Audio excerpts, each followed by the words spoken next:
Mummy जी, चाय ले लीजिए। अरे कलमुही, तेरे हाथों से तो चाय पीते हुए भी डर लगता है, कहीं इससे तेरा रंग मुझ पर ना चढ़ जाए। अगर इन्हें इतनी ही शर्म होती तो मेरे इतने हैंडसम भाई को इस तरह फंसाती नहीं।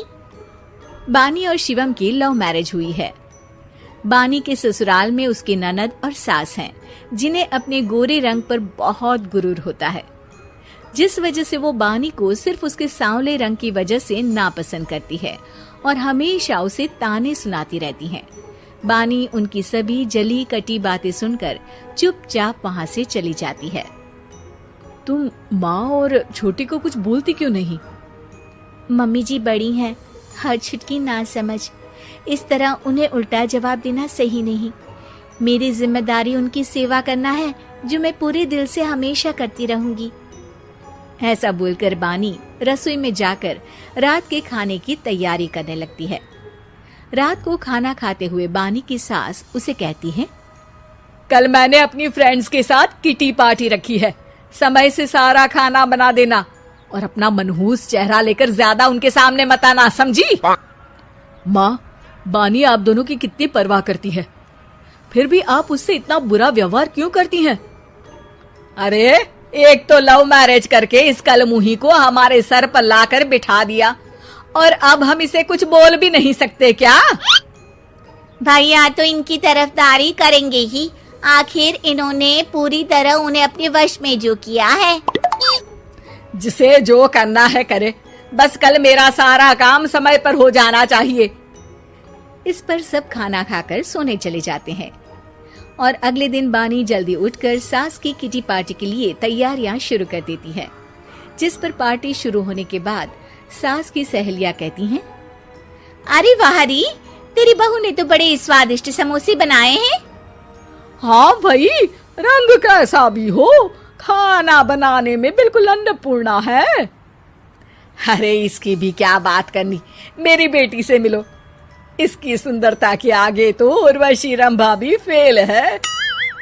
उर्वशी रंभा को तो फेल कर देगी, पर क्या अन्नपूर्णा बन पाएगी?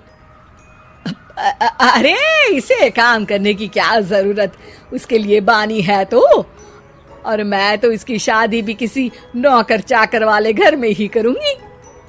बानी वापस रसोई में चली जाती है और किटी पार्टी चलती रहती है। उसी रात को बानी की सास गुस्से में चिल्लाते हुए अपने कमरे से बाहर निकल कर आती है। हाय रे, चोरी हो गई मेरे पैसे, पक्का पक्का इस कलमुही की वजह से हुआ है ये सब। अरे क्या हुआ माँ, कौन सा आसमान टूट गया? अरे आसमान तो उसी दिन टूट गया था जब तू इस कलमुही से शादी करके इसे घर में ले आया था। खुद तो आई ही, अपने साथ साथ मनहूसियत का काला साया भी मेरे घर ले आई। अरे हुआ क्या माँ? अरे मेरी तिजोरी में रखे पैसे कहीं गायब हो गए, सुबह ही देखा, अरे यहीं रखे थे। क्या आप मुझ पर चोरी का इल्जाम लगा रही हैं? अरे काली बिल्ली पर भी क्या कोई मनहूसियत का इल्जाम लगाता है? ऐसा बोलकर बानी की सास वहां से चली जाती है, जिसके बाद शिवम और बानी बात करने लगते हैं। देखो, मम्मी की बात का बुरा मत मानना, वो बस परेशान है ना, इसलिए कुछ भी बोल गई। वो परेशान नहीं, मुझसे नफरत की वजह से ऐसा बोलकर गई हैं। उन्हें मैं हमेशा एक आंख नहीं सुहाती।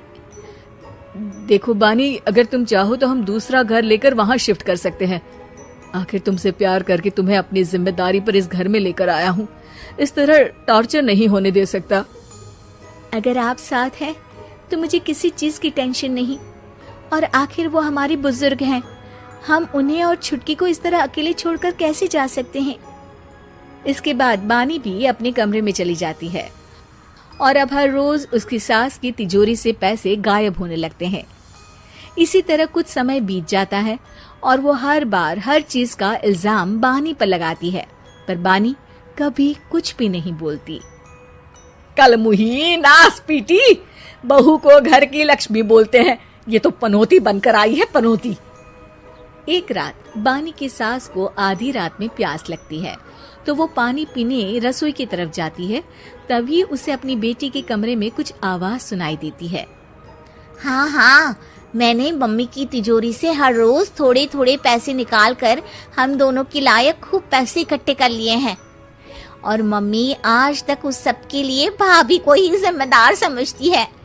तुम बस जल्दी से आकर मुझे यहाँ से ले जाओ और हम कहीं दूर जाकर शादी कर लेंगे। मम्मी को कुछ पता नहीं चलेगा, सब मुसीबत खत्म।